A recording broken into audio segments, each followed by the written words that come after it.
하나님의 은총과 평화가 함께 하시기를 주님의 이름으로 간절히 축원합니다.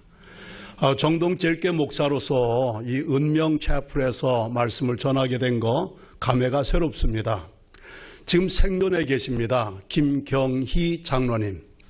평생을 세브란스에서 봉직하셨고 은퇴하신 이후에는 상계동의 빈민촌의 빈민들을 대상으로 의료 선교 사역을 감당하셨습니다. 그래서 오래전부터 지역신문이라 할까요? 그 어르신을 향하여 하는 말이 상계동의 슈바이처다. 이런 별칭으로 그를 존경을 하는 분이 계신데 우리 김경희 장로님, 우리 정동교회 원로 장로님이신데 장로님께서 평생에 몸담아 섬기신 이 세브란스를 위하여서 오래전에 50억 원을 쾌척하셔서 바로 이 은명채플 은명호를 만드신 것 제가 기억을 하고 있습니다. 그곳에 제가 서서 말씀을 전하게 되니까 감회가 새롭고 세브란스 씨 하신 말씀처럼 받는 당신의 기쁨보다 주는 또는 드리는 나누는 나의 기쁨이 더 크다는 말씀, 우리 모두가 실감하면서 이곳에서 사역한다는 것은 특별한 은총이요 특권이요 또한 막중한 사명인 줄로 생각이 됩니다. 추수감사절을 맞이해서 감사를 주제로 말씀을 준비해 보았습니다. J.R. 밀러는요, 사람이 얼마나 행복한가는 그 사람의 감사의 깊이에 달려있다라고 말을 했어요. 감사와 행복이 정비례한다라는 말씀입니다. 임마누엘 칸트는 행복을 추구하는 것은 중요한 일입니다. 그러나 더 중요한 것은 행복을 누릴 자격을 갖춘 사람이 되어야 합니다. Make sense. 일리가 있는 말씀이죠. 우리 모두는 행복을 추구하고 있습니다. 감사절을 맞이할 때마다 미국에서 흔히 하는 인사말이 뭡니까? Happy Thanksgiving. 행복한 감사절이 되길 바랍니다. 이런 인사말을 나누고 앞서도 목사님께서 우리 모두 옆에 함께 만나게 돼서 행복합니다. 인사말을 나누었는데 사람이 행복을 추구할 뿐만 아니라 행복을 누릴 자격을 갖춰야 한다. 이것이 더 중요하다 했는데 행복을 누릴 자격을 여러 가지로 논할 수가 있겠습니다. 한 번은 영어 사전에 보니까 happiness lies in contentment. 행복은 자족에 있다. 그 문장을 인상 깊게 읽은 적이 있었습니다. 이 말을 좀 더 응용할까요? 행복은 어디에 있다? 감사에 있다. J.R. 밀러의 말씀 다시 연결을 짓는다면 사람이 얼마나 행복한가는 그 사람의 감사의 깊이에 달려 있다. 감사하는 만큼 우리의 삶은 자족하며 행복한 삶을 살 수 있게 된다라는 말씀이 되는 줄로 믿습니다. 유대인들은 이만큼 감사가 중요한 것을 까닭에 아이들에게 교육시킬 때에 이 감사가 그들의 삶의 생활화되도록 의도적으로 교육을 많이 시켰고요. 그들이 강조하는 말 가운데 세상에서 제일 행복한 것은 바로 감사하며 사는 것이다. 이렇게 교육을 시킨다고 합니다. 그래서 큰 일이든 작은 일이든 무조건 감사하며 살아라. 두 번째는 뭐라고 하는가 하면요, 원망하는 사람하고는요 교제하지 말라라고 얘기했습니다. 세 번째는요, 감사하며 살아가는 사람은 아주 친하게 지내라. 이렇게 자녀 교육을 시킨다고 합니다. 또 유대인의 얘기 가운데는 아이들이 말을 배울 때 그 혀에 감사합니다라는 말이 익숙해지기 전까지는 다른 말을 가르치지 말라 할 정도로 가장 중요하게 먼저 가르치고 익혀야 될 것이 바로 감사임을 그들은 강조하고 있는 것을 알 수가 있습니다. 아무리 반복 강조해도 지나치지 않다라고 볼 수가 있겠습니다. 오늘 성경의 말씀을 보면 10명의 나병 환자가 예수님을 향하여서 큰 소리로 외칩니다. 예수 선생님이여, 우리 좀 불쌍히 여겨달라는 거죠. 병 고쳐달라는 얘기였습니다. 예수님께서 그들에게 가서 제사장에게 너희 몸을 보이라. 제사장이 그 치유된 것을 확인을 해주게끔 되어 있다는 거예요. 제사장이 치유되었다는 걸 확인하면은 그들은 더 이상 소개된 인생을 이제는 끝내고 자기의 가정으로 동료로 돌아갈 수 있게 된다는 얘기입니다. 예수님 말씀을 듣고 그들이 가던 중에 나병이 깨끗하게 된 것을 알게 되었어요. 놀라운 사건이죠. 주님의 치유의 역사인 줄로 믿습니다. 세브란스 병원을 통하여 여러분의 모든 의료 사역과 활동을 통하여 수많은 병든 사람들이 정신적으로 육신적으로 또 그 밖에 문제로 인하여 병들었던 사람들이 이곳에 와서 여러분을 통하여 여러분의 섬김을 통하여 치유받는 역사가 가득한 세브란스 연세 의료원이 되어지기를 주님의 이름으로 간절히 축원합니다. 10명이 다 깨끗해졌어요. 근데 그 중에 한 사람 사마리아 사람, 반면에 9사람 유대인이란 얘기가 되겠죠. 하나님 아빠 막 큰 소리로 영광을 돌리며 예수님께 돌아와서 예수님 발 아래 엎드려 감사를 드렸다고 했어요. 그때 예수님께서 10명이 다 깨끗함 받지 아니하였느냐? 9명 어디 가느냐? 9명은요 치유는 받았지만 예수님께 다시 돌아오지 않았습니다. 근데 사마리아 사람 하나만은 예수님께 돌아와서 감사를 하였을 때 예수님께서 가라, 일어나 가라, 내 믿음이 너를 구원하였느니라 라고 하신 말씀이 오늘 본문 누가복음 17장 11절 이하 19절에 기록된 내용의 줄거리가 되겠습니다.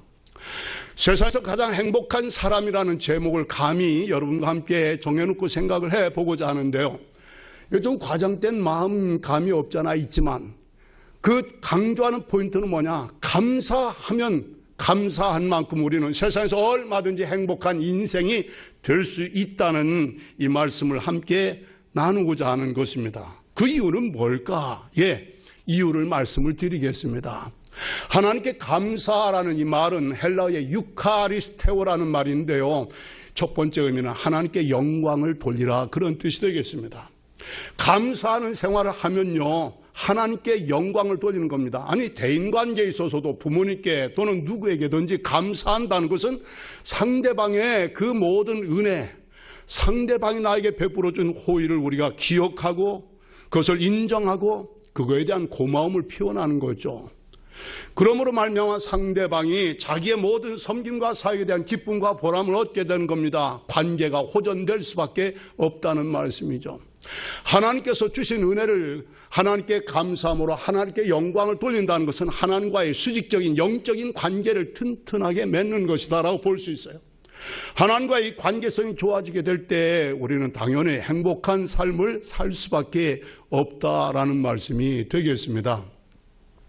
넬슨 만델라 2013년인가 12월 6일에 하나님의 품으로 96세에 떠나셨어요. 돌아가셨습니다. 그래서 우리 정동제일교회에서 외교관 등등이 모여가지고서 그 어르신을 추모하는 예배를 드린 적이 있습니다. 넬슨 만델라, 이분에 대해서 여러분들도 많이 알고 계시라고 생각이 됩니다. 그분의 연세 46살 때 투옥되어서 27년 동안 장기 그렇게 복역을 하셨습니다. 참 불행하게도요, 감옥에 갇힌 지 4년째 되었을 때 어머님이 돌아가셨어요. 장례식 참석할 수가 없었습니다. 그 이듬해는 큰아들이 교통사고로 죽었습니다. 그리고 난 다음에는 부인과 딸이 강제로 이제 소개되어서 흑인들 사는 지역으로 옮겨가야 주거의 자유가 박탈당한 겁니다. 둘째 딸은 아주 심각한 우울증에 걸려 있어서 세상에 남편으로서, 아들로서, 아버지로서 아무것도 해줄 수가 없었던 거예요. 장장 27년 동안 감옥 생활을 할 때에 많은 사람들이 염려합니다. 저러다가 비관해서 자살이라도 하지 않을까, 그런 염려를 하게 되었는데 모든 사람들의 염려를 완전히 기후로 돌리고 27년 만에 그분의 연세가 꽤 됐죠. 73세 때 추록을 하게 되었습니다. 아주 건강한 모습으로 감옥에서 나올 때에 한 기자가 여쭤봤습니다. 아니, 웬만한 사람은 한 5년 반 감옥을 살아도 독방 생활을 해도 몸이 완전히 망가져서 나오게 되는데 어떻게 이렇게 건강하게 나오실 수 있었습니까? 넬슨 만델라의 대답이 감사였습니다. 나는 감옥에 있었지만 하늘을 보면서 감사했고 하나님께 감사했고, 땅을 보면서도 하나님께 감사했고, 물을 마실 때도 하나님께 감사했고, 음식을 먹을 때도 하나님께 감사드렸습니다. 아니, 강제 노동을 할 때도 하나님께 감사드렸습니다. 감옥은, 또는 감옥 생활은 내 인생의 저주가 아니라 내 인생의 놀라운 발전을 위한 귀중한 시간과 기회가 되었습니다. 참 인상 깊은 뜻밖의 그런 고백이었습니다. 그리고 난 다음에 그가 노벨 평화상을 받은 거, 대통령이 된 거, 인종차별의 그 엄청난 그 벽을 무너뜨리고 평화를 이룬 그 삶을 산 거 여러분이 다 아시는 바라고 볼 수가 있겠습니다. 환경이 좋기 때문이 아니었습니다. 죄악에 불운하고 불행스럽게 여겨지는 환경 속에 있음에도 불구하고 나는 감옥에 있을 때 하나님께 감사드렸습니다. 모든 것에 감사를 드렸습니다. 그 결과 오늘의 내가 이렇게 건강한 모습으로 나올 수 있게 되었습니다. 오히려 감옥 생활은 자기 인생의 저주의 기간이 아니었고 발전을 위한 축복의 놀라운 기회와 시간이 되었노라. 10명이 똑같이 나중에 치유함을 받았지만 돌아와 감사한 사람, 하나님께 영광을 돌리며 돌아왔다라고 했습니다. 받은 은혜가 우린 많습니다. 그 모든 은혜를 기억하고 기뻐할 뿐만 아니라 부모님께, 동료에게, 아내에게, 남편에게, 심지어는 자식들에게, 좀 죄송한 표현이지만 동료 직원들 모두에게도 서로 감사함으로 말미암아 피차에 내가 영광을 취하는 어리석은 인생이 되지 말고 다른 사람에게 영광을 돌리고 하나님께 영광을 돌리는 그런 관계를 통하여 세상에서 가장 행복한 하나님의 사람으로서의 복을 누리며 살아가는 우리 모두가 되어지기를 주의 이름으로 간절히 축원합니다. 예수님께서 그에게 일어나 가라, 내 믿음이 너를 구원하였느니라.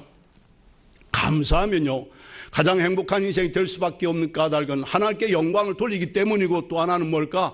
하나님 주신 은혜를 누리게 되기 때문이다라는 말씀입니다. 헬라어의 유카리스테오라는 말은 두 가지 의미가 있습니다. 앞서 말씀드린 대로 하나님께 영광을 돌리라는 뜻과 더불어 하나님의 은혜를 누리라라는 이야기입니다. 은혜를 받는 사람 많습니다.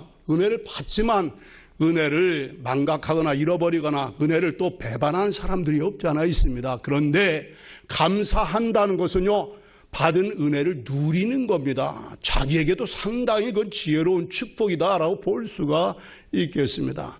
저는 사실은요, 제가 1971년, 제가 1950년생인데 을지리과 메디컬 센터에서 6개월 시한부 선고를 받았습니다. 내과, 고혈압, 대동맥, 동양인으로서는 희귀한 질병 연구의 케이스, 그 당시에는 병명도 없었습니다. 지금도 저는 의사 선생님들이 우리 교회에 많이 계십니다. 아이, 목사님, 그 병이요, 일본인 어느 의사 이름을 따서 병명이 생겼더라고요. 저는 아직도 그 몇 번 들었지만 그 의사, 그 병명 아직도 잘 몰라요.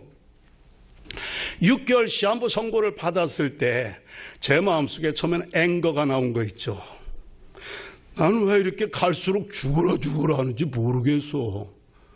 난 참 폭도 더럽게 없는 놈이야. 나는 재수도 더럽게 없는 인간이야. 그런 생각이 처음에 들었어요. 뭐 다 그렇지 않습니까? 심각한 그런 병의 진단을 받으면 처음에는 분노, 그런 이제 감정의 반응이 나옵니다. 그러나 좀 캄다운, 좀 가라앉고 나면 제정신이 들면은 좀 침착한 생각을 하게 되죠. 앞으로 6개월 어떻게 살다 죽을까? 예수 잘 믿다 죽어야지. 왜? 천국 가기 위하여. 왜? 불쌍한 우리 어머니 위로받게 하기 위하여.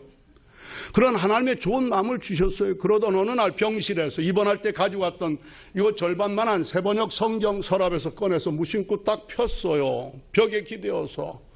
하나님께서 펴는 순간 한 구절의 말씀을 제게 주셨습니다. 그 내용은 고린도전서 1장 25절인데 하나님의 어리석음이 사람의 지혜보다 지혜롭고 하나님의 약하심이 사람의 강함보다 강하니라 라는 말씀이었습니다. 나는 이런 구절이 성경에 있는 줄도 몰랐습니다. 성경을 줄줄이 읽다가 발견한 것도 아니었습니다. 무심코 병원에 입원할 때 가져온 갔고 주일 되면은 예배당 갈 때 들고는 갔지만 뭐 늘 펴서 묵상하거나 그러지는 않았어요. 그런데 그날따라 한번 딱 폈는데 그 구절이 제게 왔는데 저는 말씀드립니다. 하나님 말씀을 통하여 나를 찾아와 주셨다고, 나를 만나 주셨다고, 나를 케어해 주셨다는 고백을 하고 싶습니다. 그 성경을 보는 순간 제가 병상에서 내려와 바닥에 무릎을 꿇고 성경을 두 손에 붙잡고 하나님께 기도를 드렸습니다. 내용은 감사 기도였습니다. 하나님, 저요 시골 촌놈 우물안 개구리처럼 세상 넓은 줄 모르고 살았습니다. 그런데 이제 제가 얼마나 어리석고 얼마나 연약한 인간을 깨우쳐 주셔서 감사합니다. 하나님, 저 어려서부터 교회 다녀서 하나님은 전능하신 하나님이라는 말은 꽤 들었습니다. 그러나 오늘 비로소 하나님의 지혜는 전지, 하나님의 능력은 전능하시다는 것을 확실히 깨우쳐 주셔서 하나님 감사합니다. 6개월 시한부 진단을 받았을 때 처음에 저의 반응은 뭐예요? 나는 왜 이렇게 갈수록 죽으라 하는지 모르겠어. 집안이 가난해서 중학교를 못 다녔어요. 학교 다닌 친구들이 부러웠어요.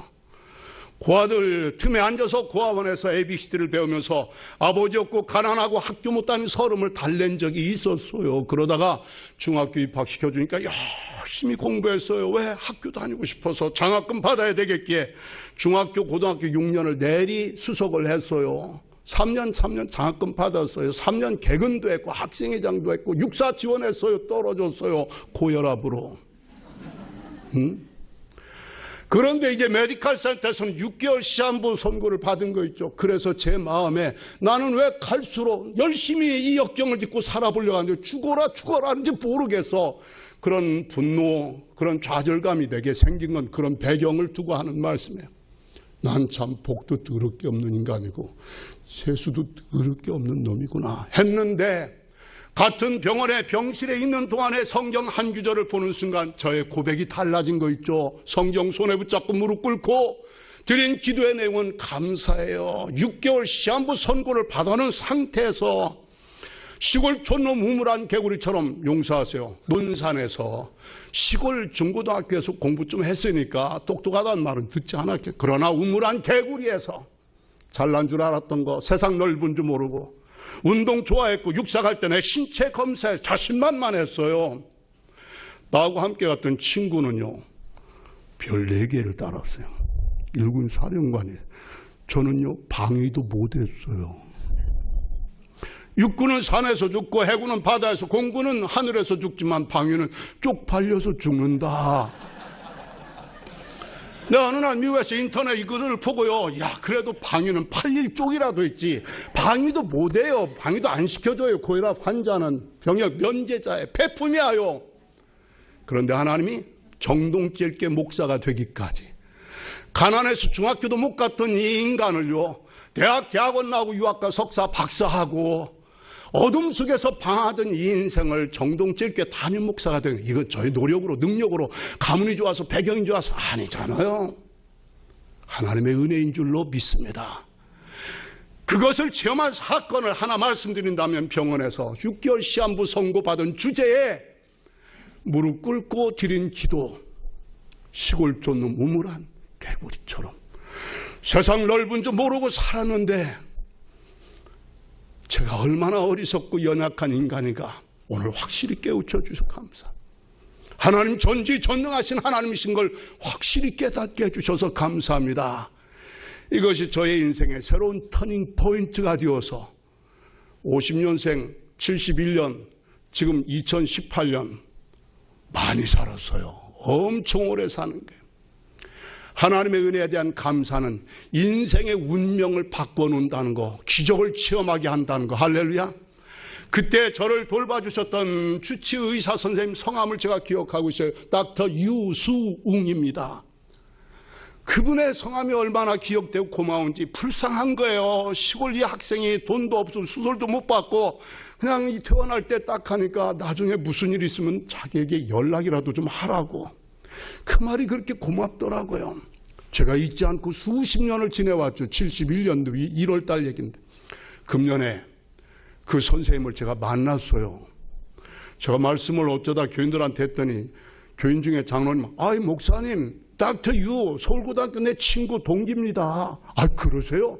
연락처 받아가지고 연락드렸어요. 만났어요. 그래서 장로님하고 그 의사 선생님하고 식사를 했어요. 선생님, 제가 그때 그런 환자였습니다. 그때 제가 여기에 있습니다. 아유, 이 의사 선생님 얼마나 반가워하시는지. 여러분, 제가 드리려는 말씀은 감사하니까 하나님께 영광을 돌릴 뿐만 아니라 감사하니까 하나님의 은혜를 누리게 되더라고요. 아멘. 대한민국에서는 육사는커녕 육군은 전형 방위도 못하는 폐품 처리되었지만 우리 하나님은 크리에이터 또는 리크리에이터, 창조하고 깨지고 부서지고 망가진 거, 폐품 쓰레기 처리된 거, 나 같은 인생을 다시 리크리에이트 해가지고 쓰시잖아요. 하나님의 은혜를 누리게 해주시잖아요. 감사는 하나님의 은혜를 누림으로 세상에서 가장 행복한 인생이 되게 해주신다는 거 여러분 믿으시고 경험할 수 있게 되시길 주의 이름으로 축원합니다. 제가 이 설교의 제목을 발상한 것은 세브란스와 상관이 있습니다.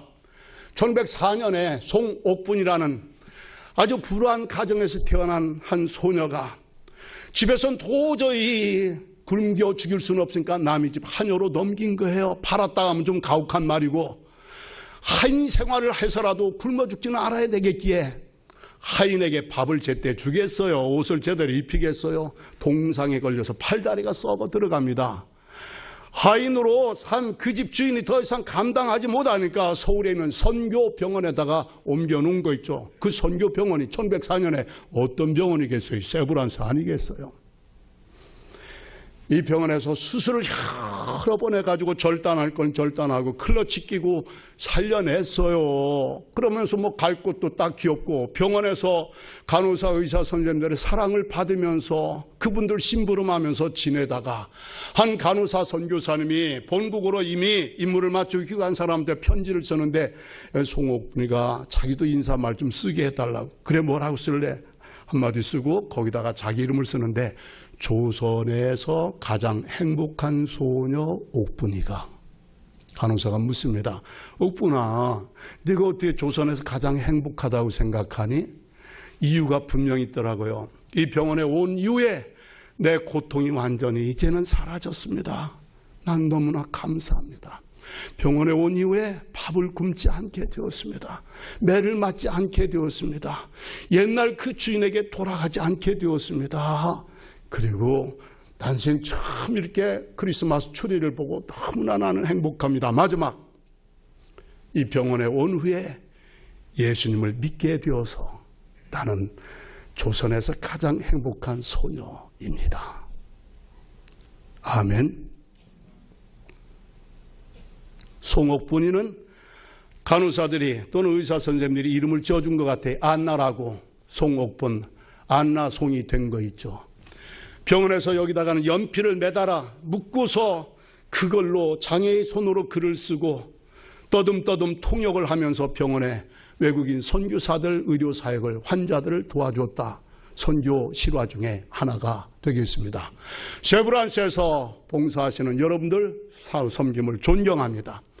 저의 인생은 병원에서 시작되었기 때문에 저는 남달리 의사 선생님들, 간호사 여러분들의 그 말 한마디에 사랑으로 동정으로 환자를 돌보는 것이 저의 일생에 잊을 수 없는 하나님의 은혜가 되었다는 것을 고백하면서 Happy Thanksgiving, 세상에서 가장 행복한 감사절에 연세의료원 우리 모두가 되어지길 주의 이름으로 축원합니다.